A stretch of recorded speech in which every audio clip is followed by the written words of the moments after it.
Hey everybody, thank you for joining us today. I'm here with Josh Berthume, and we're going to get started in about 2 minutes. We're going to give everybody just a little bit more time to join. We've got a couple of people logging in right now. So at 2 minutes after the hour, we're going to get started. Until then, just hold tight with me.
All right, guys, that is 2:02. We're going to go ahead and jump in here.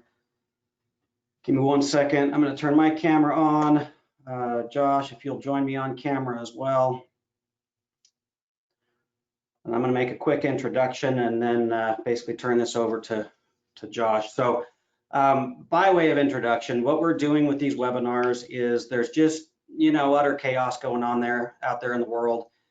And in trying to, I'm going to pause because people are not seeing our camera, so I've done something wrong.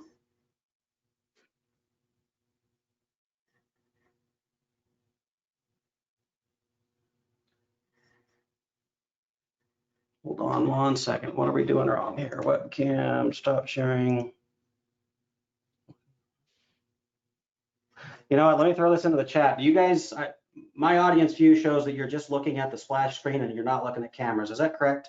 Anybody on, will you just throw that in the chat real quick? Tell me what you're looking at.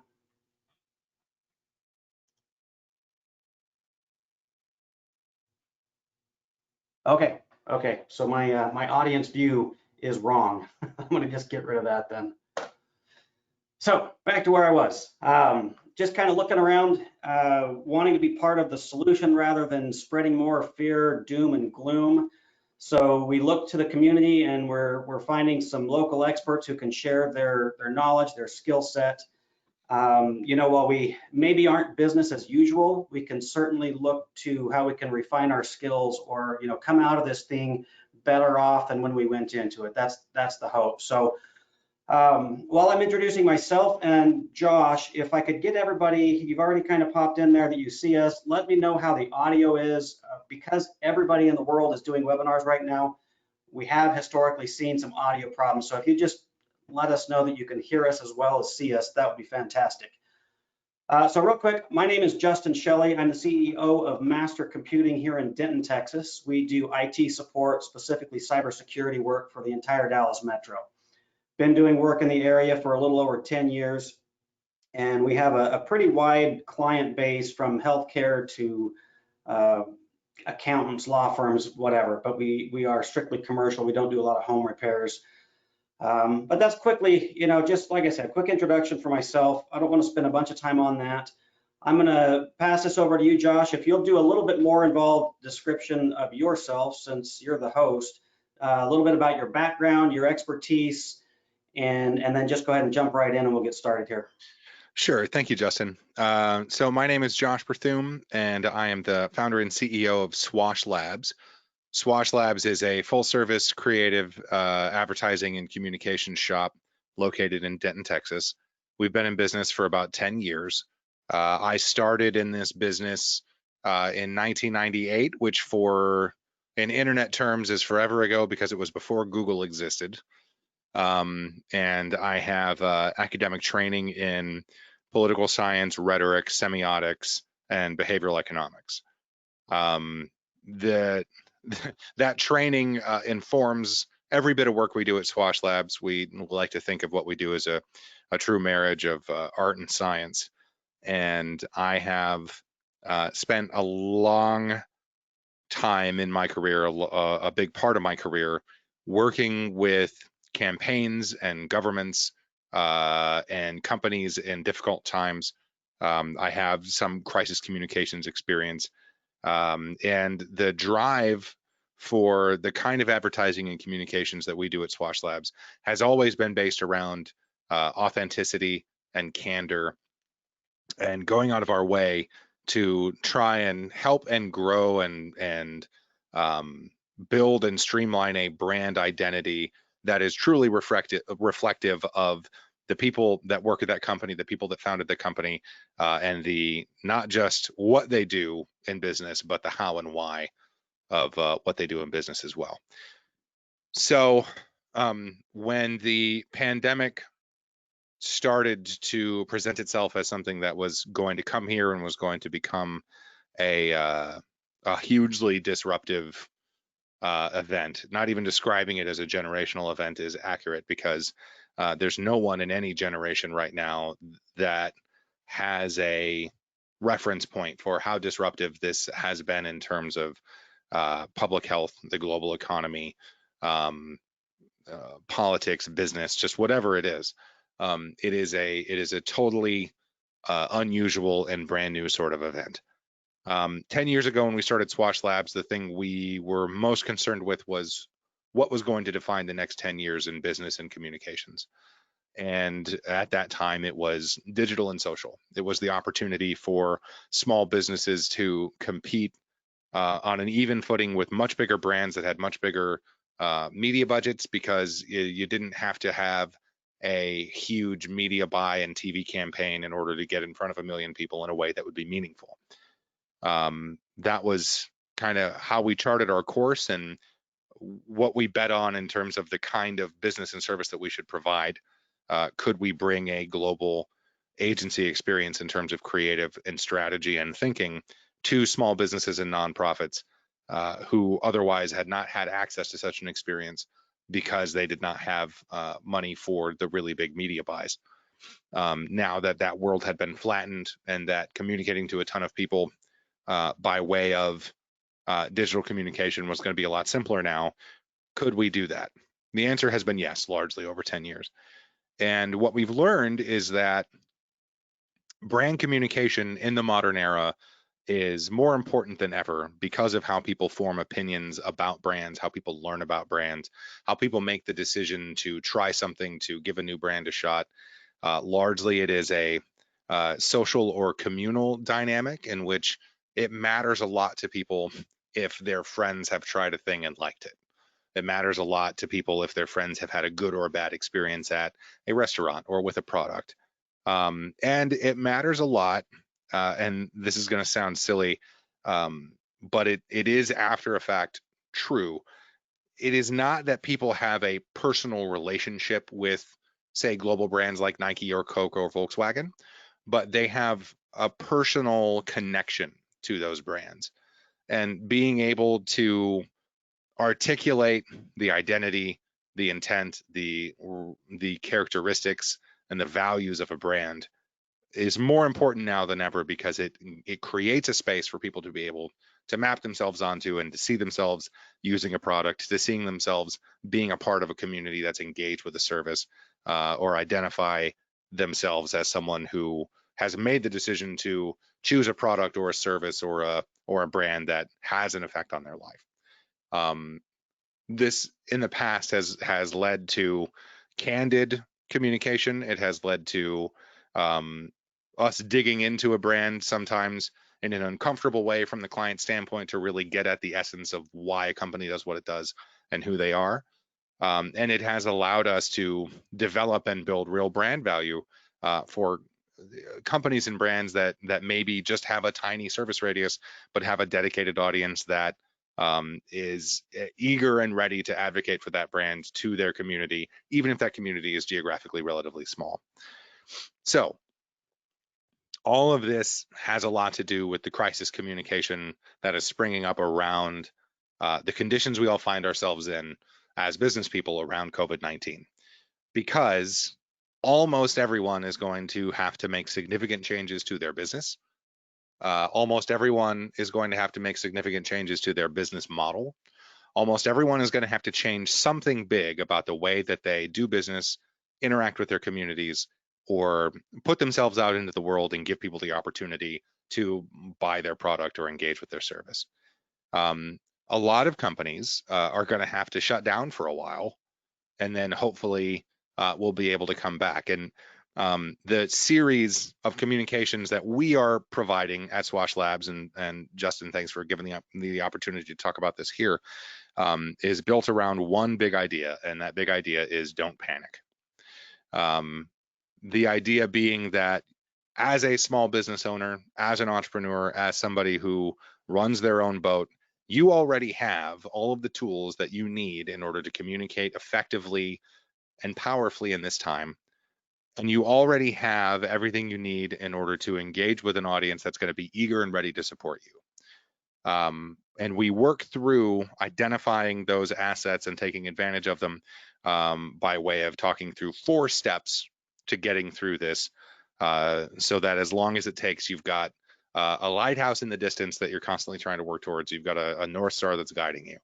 The North Star, big concept-wise, is don't panic. The 4 steps to getting through are, number 1, don't panic, and we'll talk about the details around that here in a second.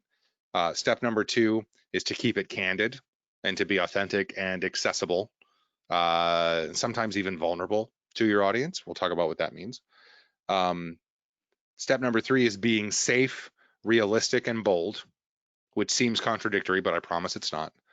And 4, to keep it real, and that's to live in the world as it is now, not as we wish it were now, and to understand your risk environment and the business environment and understand the impact that that should have on how you conduct business. So step 1 is don't panic, and it starts with asking a relatively simple question. Which is more true, that everything is scary or that no one knows what to do? The truth is that everything is scary because there's a lot of uncertainty, and it is affecting everyone you know in the business community in different ways and at different rates, and probably in a way that none of us have seen or had familiarity with before. But as a small business owner or someone who runs a nonprofit, the truth is that you are used to operating in an environment where everything is uncertain and that maybe not everybody knows what to do, right? There's this breaking point when you grow up and you become an adult where you figure it out that we're all making it up as we go along. That may not necessarily be comforting in normal times, but understanding that you navigated everything you had to navigate as a small business owner to get to February 15th of this year, and we're doing okay, should be a source of encouragement to you now. And the level of uncertainty that we are living in, yes, is heightened, and yes, is severe, but running a small business is like jumping on a tiger's back and hoping for the best, right? You always deal with uncertainty. You always deal with what happens if the big account, if we lose them, or if I don't close the big deal, or I feel like I have an understanding of what my projections are going to be like this quarter, but what happens if I don't make it, right? We are constantly dealing as small business owners, and I certainly feel this very keenly as a small business owner whose entire client base is small businesses. And Justin, I'm sure you can identify with this as well. Yep. You never know, right? Like, you operate most days being 3 or 4 phone calls away from complete disaster. Can I pause you for 1 second, Josh? Because Sure. what I'm hearing you say, which I would have never said out loud, is that this chaos is business as usual. Am I close? Sort of. Yeah. That And it that, I just got feels to say, it is that's much comforting. it is much bigger, and it is certainly weird, Right, and it is different in the details than anything we've ever right. experienced just as a society. However, if you think about it in terms of dealing with uncertainty, dealing with the amount of externalities and unknowns that you deal with as a small business owner, it's not really that different. And I say that not to downplay the seriousness of it, Right. but to remind you that you have all the tools that you need. I love it. I love it. sorry, go ahead. I had to point that out, I guess, to myself as much as anything else. So, No, and when you run a small business, every single day, every day can be a beating, a relief, or a celebration. yep. Nothing is different now. All right. So if you are looking for a source of encouragement, take stock of your strengths. Think about when times were hard and what you did. You can use those same tools, you can draw on those same experiences now and use that as a way to ground yourself in the moment, to ground yourself in what you need to do today, to ground yourself in how to make the next best right decision with the best information you have from a good faith position of best intentions. That's all you can do. And when something this big happens, it eliminates your ability to make a lot of other decisions. And if you think about it from a sort of Zen in the art of business maintenance standpoint sort of way, it kind of makes things a little simpler, right? You can't do anything about the county lockdown. So if you're a restaurant, what do? Well, you take the stock that you are going to buy from your suppliers and you turn it into a grocery box that you sell still at a profit because now you can, because the city or the county or the state has changed the licensing stuff there. And you go to your audience and you communicate to them and say, this is what I have and this is what I can do, and buy it from me and support me. And generally they will. And that gets us into the next step, which is to keep it candid. It So much small business, so much service, even sometimes with products, but generally with like services, service provision, restaurants, things like that, that are small businesses, law firms, all that sort of stuff. A lot of business that we get is by referral. And small business owners don't tend to think about it this way, but referral is your brand identity. It's your brand. It's the same way that Nike is good at clearly communicating that they make premium gear, premium sports equipment for amateur athletes, right? That's what Nike does.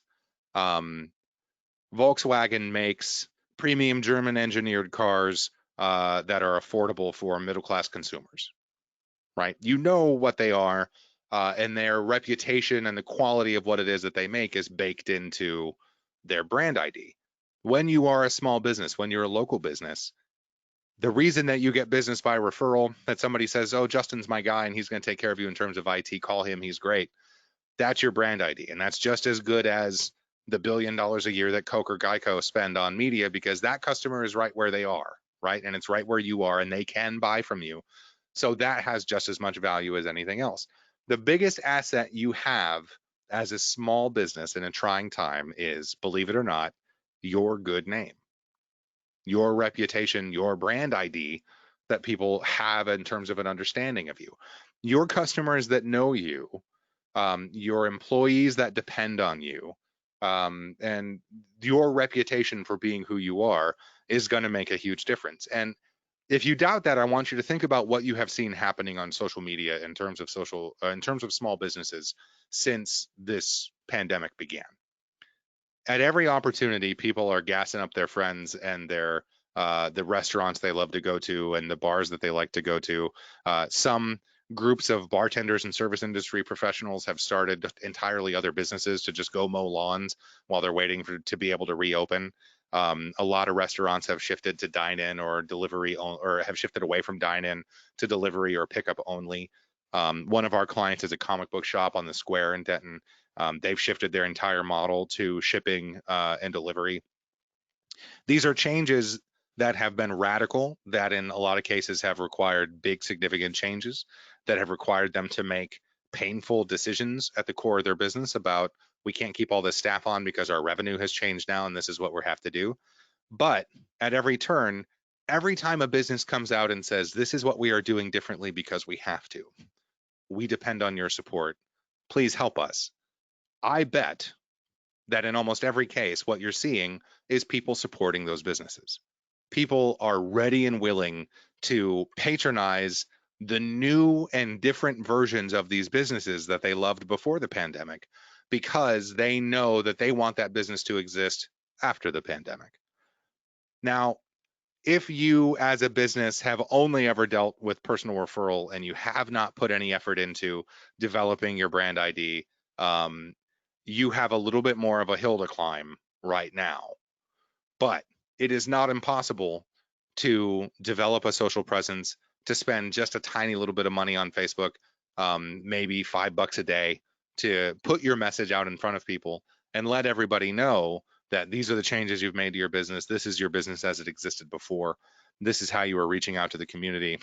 And the big step here, the big vulnerability that's going to feel scary, is the version of this that's going to work best is being candid about what you're doing to respond to the situation and being candid about what you need from your community.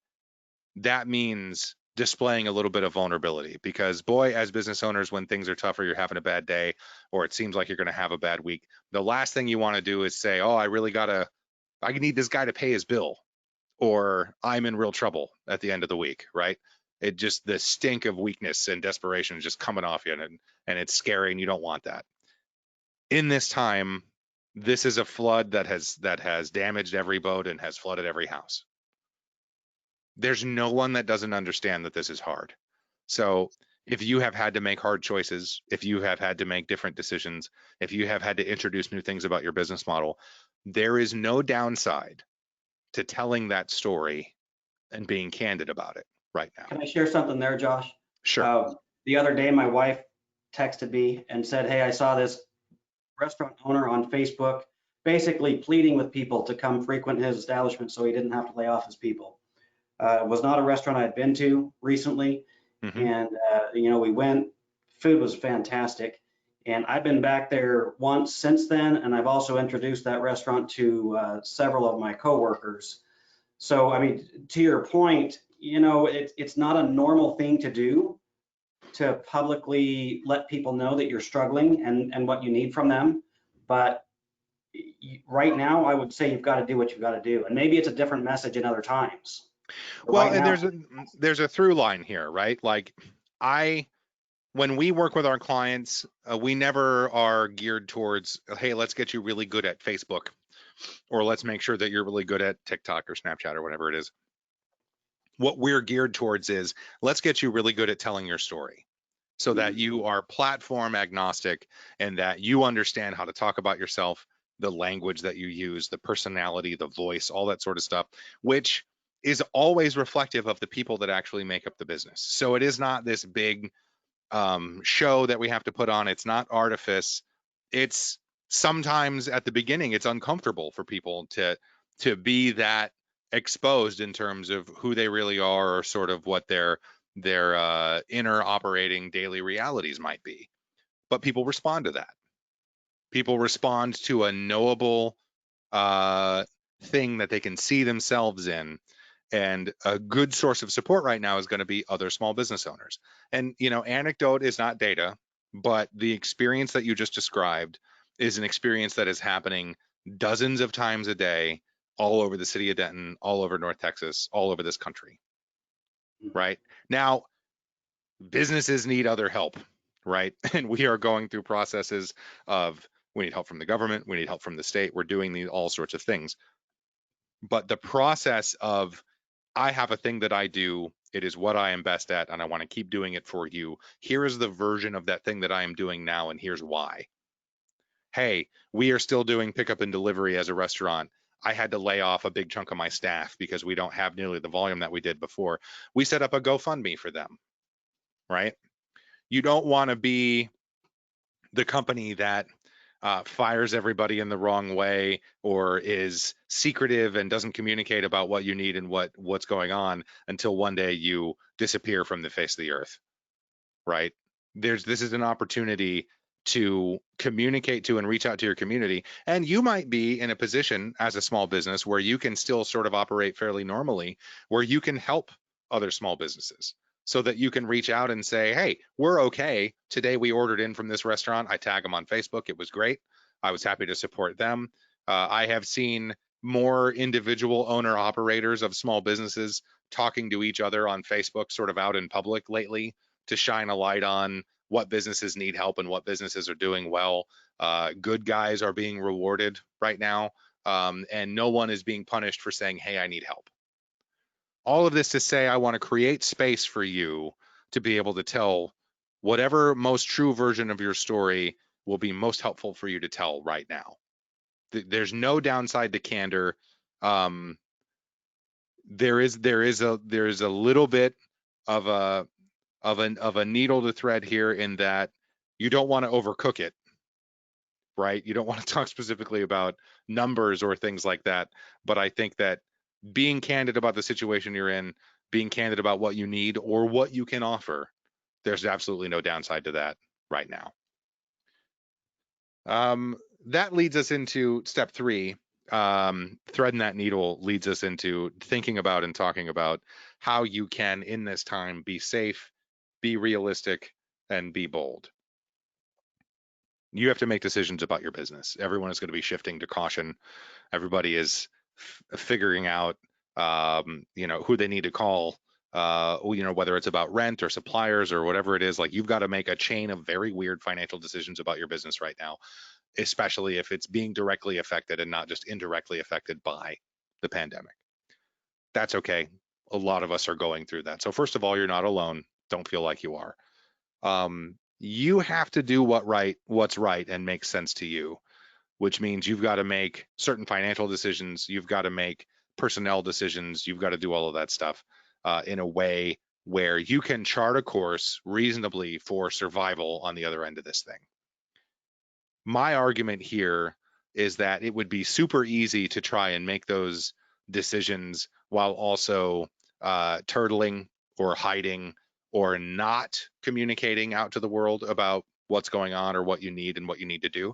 And I would make the argument that now is not the time to do that, because there is a community that is ready and willing and excited about supporting you, that values what our small businesses mean to our communities, and that would much rather support a local or small business version of something they need than a big national version of whatever that is, because they know that money is going to stay in the local economy and the local community. And as someone who spends a lot of time studying the bad guy stuff that people do on the internet, I've been really encouraged actually by how people are coming out to help each other, not trolling each other, like not being mean on the, you're still going to run into some of that, but it's not nearly as prevalent as I expected it to be. People recognize that this is a big deal and they want to help each other.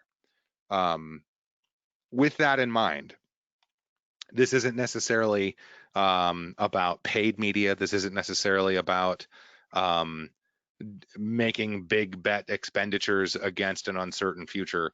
But now is not a terrible time to put yourself out there, to maybe do a little Facebook buy if you don't normally do that, to stick with your advertising, especially if you're an essential business, so that people know that you're still in operation and that you still exist.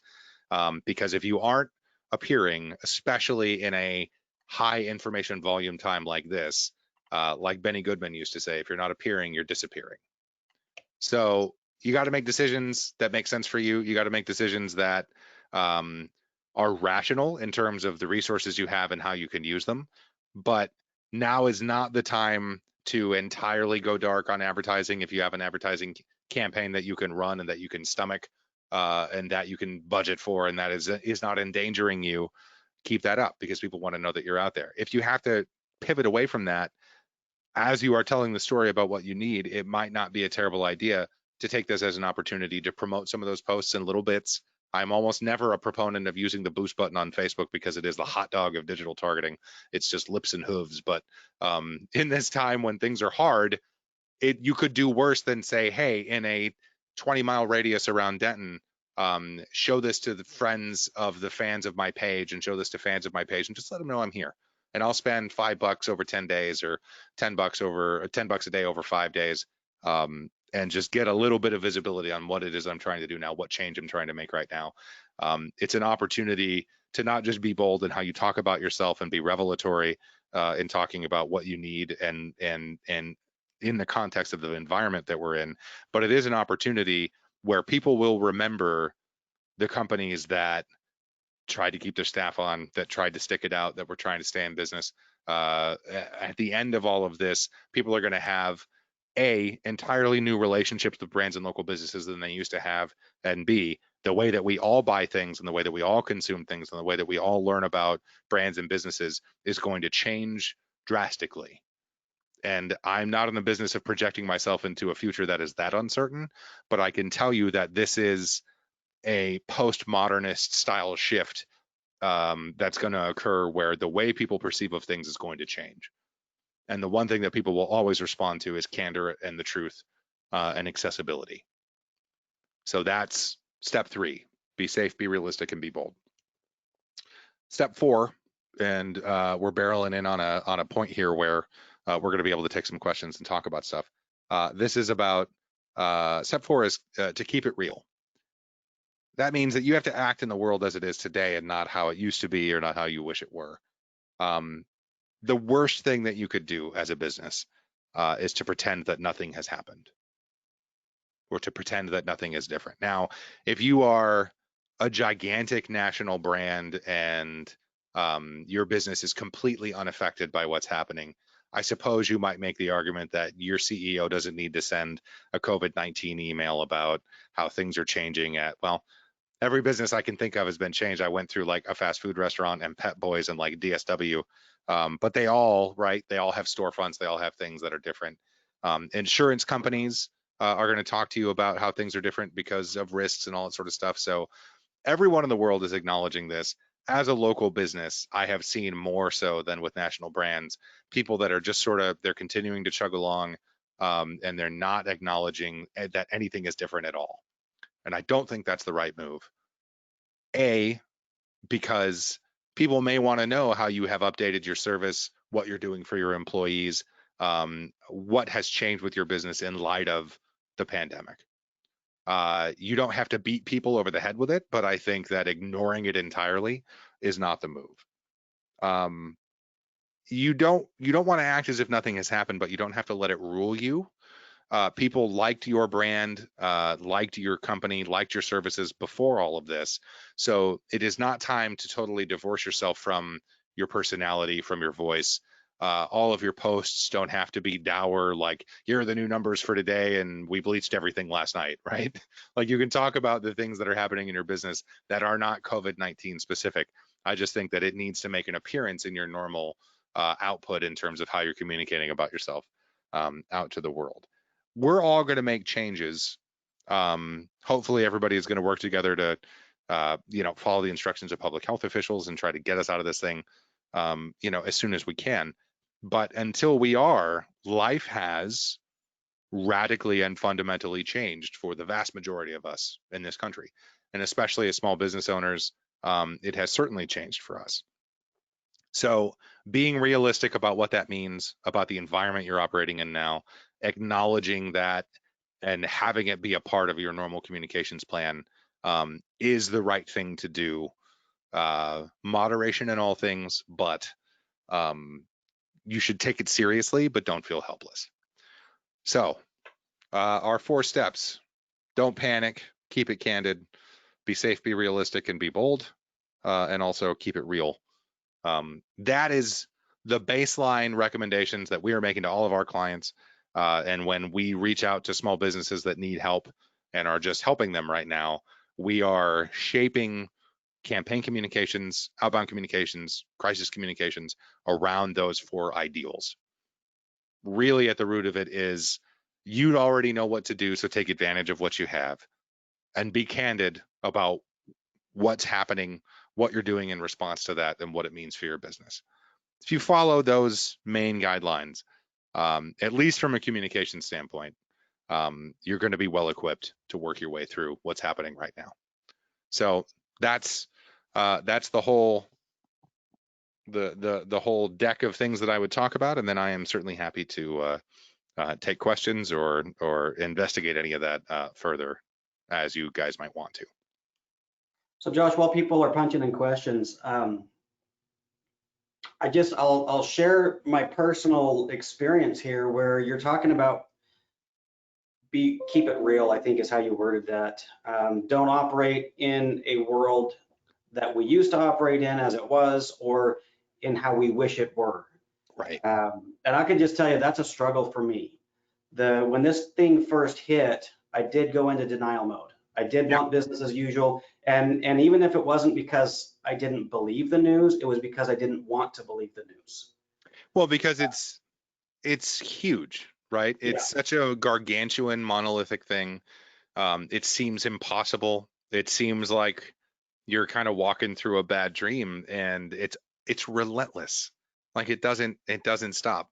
There's got to be a fine line between vulnerability in terms of how you communicate about your business, and also just like taking a moment for yourself to chill out a little bit and not have to be on all the time, because it's a big deal. And being able to operate in the world as it really is means that you have to create space for yourself to step back um, and feel freaked out about it a little bit. I mean, I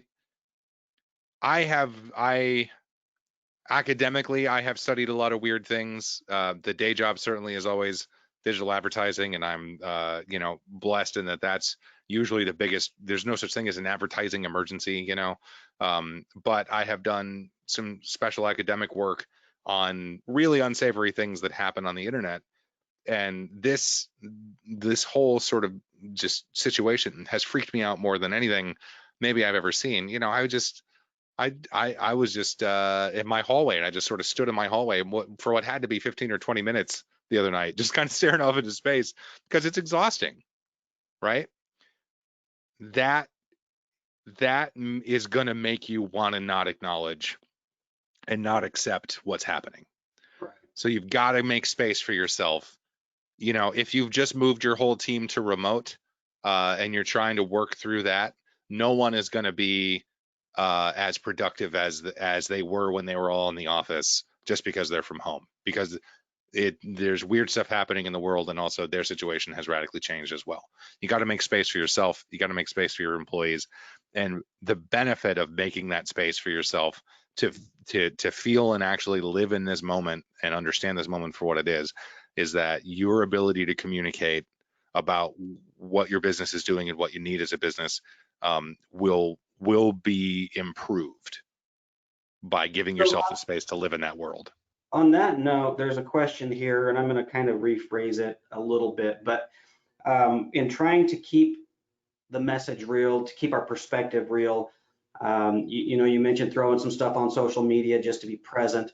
What would be an example of a good message to deliver that isn't the one everybody is hearing and doesn't necessarily want to hear about statistics and everything else? It's, hey, I'm here. What's an example of an appropriate message that you might share over social media? Well, if you think about, let's say you've changed what your offering is, because, let's say you're a restaurant and you've had to shut down your dining room by government order. You have Yeah. to, right? This has given a lot of restaurants an opportunity to have new offerings, part of which is a way for them to diversify their revenue, so it's not just takeout for lunch and dinner. So the first step of that might be, hey, we had to close our dining room because of the order and because of the pandemic, but we are absolutely still offering delivery and takeout. Here's how you can get those things. Go check out our menu on the website. We've slimmed down the menu to make it a little more efficient, but we think you're going to like what you see. A couple days later, and I'm charting through like what I've seen in real life so far, but this is a good practical example of this. It became available for restaurants to deliver alcohol so long as you ordered food.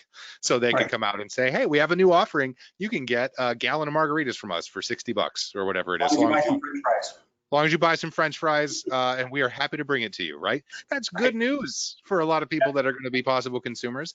It's within the context of COVID-19, but it is not only about that and only dire. It is, we're doing business, man. Like, we're out here, we got this offering, we're here to help. And then, you see a lot of restaurants, because the state made it okay for them to sell as retail items as opposed to prepared food, stuff they're getting from their distributors. Their distributors are being able to sell it and make margin and do their money. And then the restaurants can sell a grocery box that is going to be good profit margin for them. And it's like stuff you actually need. My favorite part of this is that, like, it's this beautiful produce and like some excellent cuts of meat and a bottle of wine and a roll of toilet paper. Right? Like, that's acknowledging what's going on. It's fun. It's a thing that they're offering, and they're putting it out there. If you're a local business that doesn't have a food thing that you're delivering, one of my favorite things that I've been seeing lately is a local business right after lunch or near lunchtime making a post about what restaurant they ordered from that day and how everyone should get out and support your local restaurants. And this might be a moving service or a law firm or whatever it is. And it's always like everyone's 6 feet away from each other in the photo, but it's like, look, we got this delicious food and it was great and we were super happy. Thanks to these guys that brought it to us, and it's terrific. They tag the other business on Facebook, so you get you make the Facebook algorithm happy, and you get the feel good of we ordered from a local business because we wanted to support them, but also we have to eat, right? That's good content there. Another thing that's not just like weird statistics and dour stuff, but is about, hey, we work in a warehouse environment, or we work in an environment where we come in contact with the public, and people have asked, what are you doing to take care of your employees? Here's what we did. We clean these workstations. We disinfect this stuff every night. We've increased these protocols. This is how we're applying the CDC guidelines, and we're happy to show that to you, right? Like that's a level of transparency about we recognize we've had to make changes to our business, and we're not telling you this just to beat you over the head with it. We're telling you this because we think it's important for people to know that these are the changes that we have made to our business, so that you can feel confident that our employees are safe, and that if you're going to come in and interact with us, because we're an essential business or because whatever that might be, that you are as safe as well. Like we're doing the best we can to mitigate these risks. So those are kinds of content that you can communicate. But then there's also space to do the kind of content that you would do normally. Like not every single post, not every single blog, not every single email has to only be about the pandemic. There's room to talk about the normal business stuff that you do. You can't ignore it. Right. Or my recommendation to someone that was paying me for my opinion would be, do not ignore this. You need to acknowledge it and talk about the effect it's having on you and yours. Right.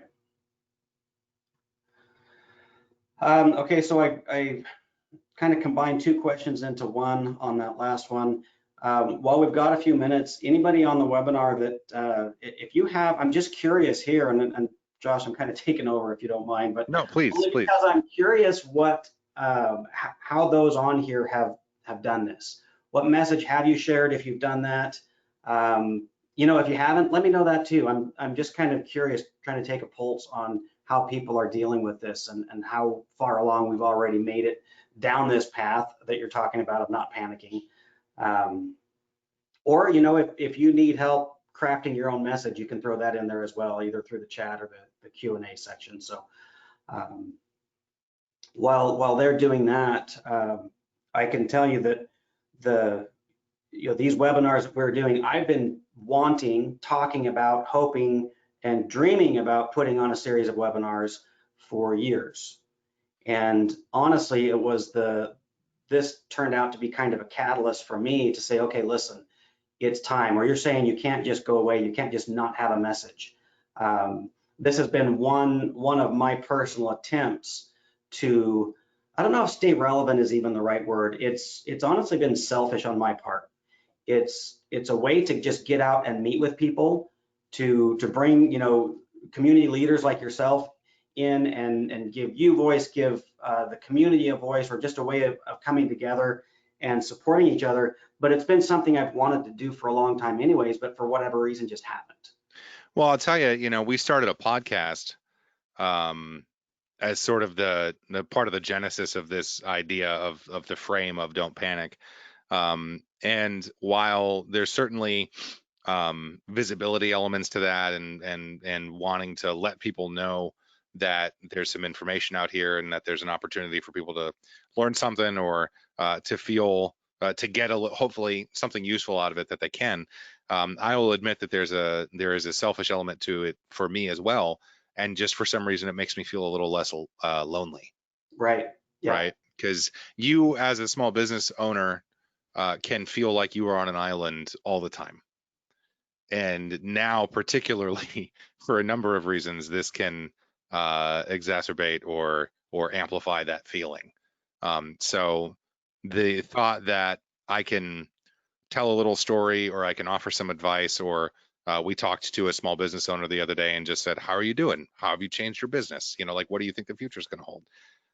The idea that someone can hear that and get something out of it, you know, it just makes me feel good. And I'm not a doctor. It's funny when you think about like, oh, do my skills translate to a post-apocalyptic world very well? You know, like I can talk pretty good and I can tell stories and I can write. So I'm not super useful if society breaks down all the way, but here in this moment, I feel like I can offer some advice that's useful to people that are scared because it's scary, that have enough to worry about in terms of just trying to run their business without also trying to think about what the public communications element of their business should be in a time like this. And honestly, it's a situation that's fluid and is going to change every day for a while. So if we can offer some things that I think reasonably will be true the whole time, that feels good to me. And I think, you know, humans are storytelling animals, and stories have shaped every major societal structure and social movement in the history of our species. So I would be hard pressed to be convinced that you can ever go wrong um, by erring on the side of storytelling. Right. So one more thing I'm going to throw out, if you don't mind, Josh. I Sure. haven't had any other questions come in, and it might be hard to chat versus talk. So I'm going to throw this out. If you're okay with it, we can open up microphones if somebody wants to come on here and get some free advice from Mr. Berthume here, who is really does a great job with brand awareness and telling the story like he's talking about. So any final questions, or if you'd like to just go ahead and have a quick one-on-one and get some free advice, you can just raise your hand in the there on your control panel, or throw it into the chat either way. Yeah, and I'm fine with that for sure. Okay, perfect. We'll see if we get any takers. We've got a little bit of a quiet audience today. You never know on these things if people are going to be vocal. On some of them they are. You can't get them to quit talking, and then sometimes I don't know. There's a lot of it is mood. I think it's just hard. Some of the stuff's Well, just hard to deal with. It's hard to talk about. So it's already been a long week. yeah, on Tuesday, right? Yeah. So we've got a hand being raised. So Melissa, I'm going to go ahead and unmute your mic, and you're welcome to just ask whatever you'd like to. You're on. Hi, I run a nonprofit in Dallas, and I've been kind of keeping quiet on social media. While I want to keep my donors engaged, at the same time, I'm really busy. I'm also hoping I can get things in good shape because we're operating remotely, and I do want to launch, hey, we're open for business, but I kind of don't want to overwhelm my staff at this moment. So do you have any tips or suggestions for me how I could do that? I'm a big fan of the phased rollout, as opposed to just kicking open the barn door, especially when you have staff and workflow issues to think about. One of the things that we have done for a number of clients, for everyone from small nonprofits all the way up to an entire federal agency, is not just designing a communications campaign, but also designing the system in which the information is communicated, specifically whether it's external or internal, depending on the size of the organization. How many? And I'm gonna. You can tell me if you don't want to get into it, but it'll help me, I think, maybe give you better advice. I'm gonna assume, like with most donors, there's sort of multiple tiers of donors. Do you normally do a lot of one-on-one communication with a number of donors?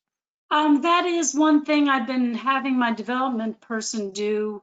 I've been having her set up Zoom happy hours Well, so and we can one-on-one engage them and make them feel like they're in on the inner workings. right, and a continuity in that regard of dealing with the same people they've dealt with, and sort of only changing the one major element, in this case being, instead of it being a happy hour that you might have at a nice place, in this case it's the Zoom happy hour. There's a cultural touch point for that right now, so I think that's a good move. I think that starting, if you have not come out and said, here's what we have changed, here's what's different, but we're open for business and this is how we're operating, I think starting with an email, that I'm going to guess if you're doing Zoom happy hours through development, then you probably have a pretty well curated email list. I would start with that, and kind of compile that information in an email that maybe keep the email itself to 600 words or less. Try and link to a couple things on your website that go into greater detail if you need to, but just have it serve as the update of, hey, we're here.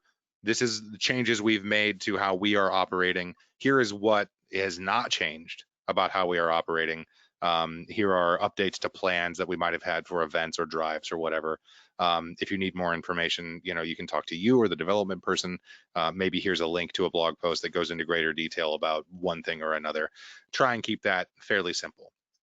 Send that out, and then maybe a couple of days later, you can follow up either at the development director level or you to sort of your select kind of the donors that would normally get the white glove service. There's sort of that tier of donor in most nonprofits. So these are going to be people that have been with you for a long time, that are way deep in support for you, reaching out to them personally and saying, hey, we sent out an email, I just wanted to check up with you, make sure that you see if you had any questions, give you some insight as to what else we're thinking and what we're planning.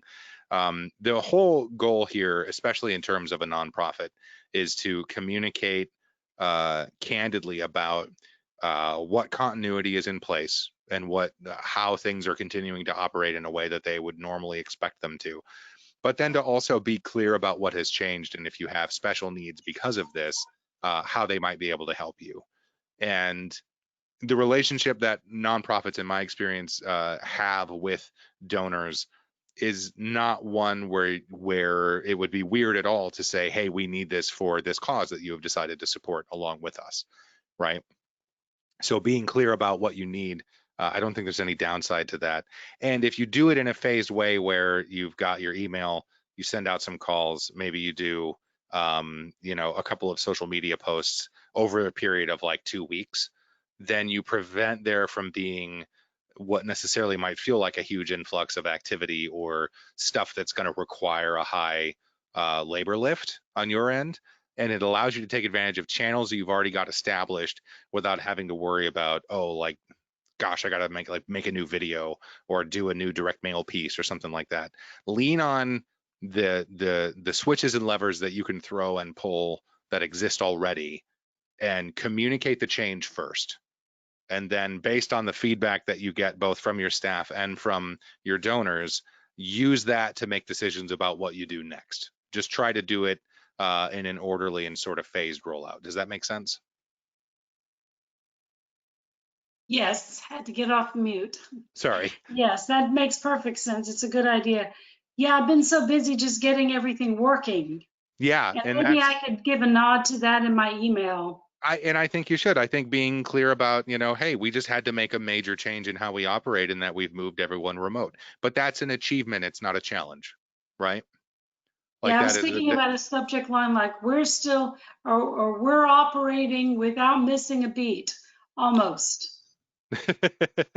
I think any way that you can be a little self-aware and self-effacing, because clearly it's been a big deal to have to go remote. I have an office of we have about 11 employees.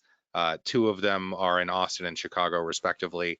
A lot of people would normally work remote as they needed to throughout the time, but really making the shift to now we are fully remote and this is how it is all the time was a big struggle for us. So for bigger companies that have greater technological challenges, that had more of an infrastructural shift that they needed to make, it's a huge endeavor.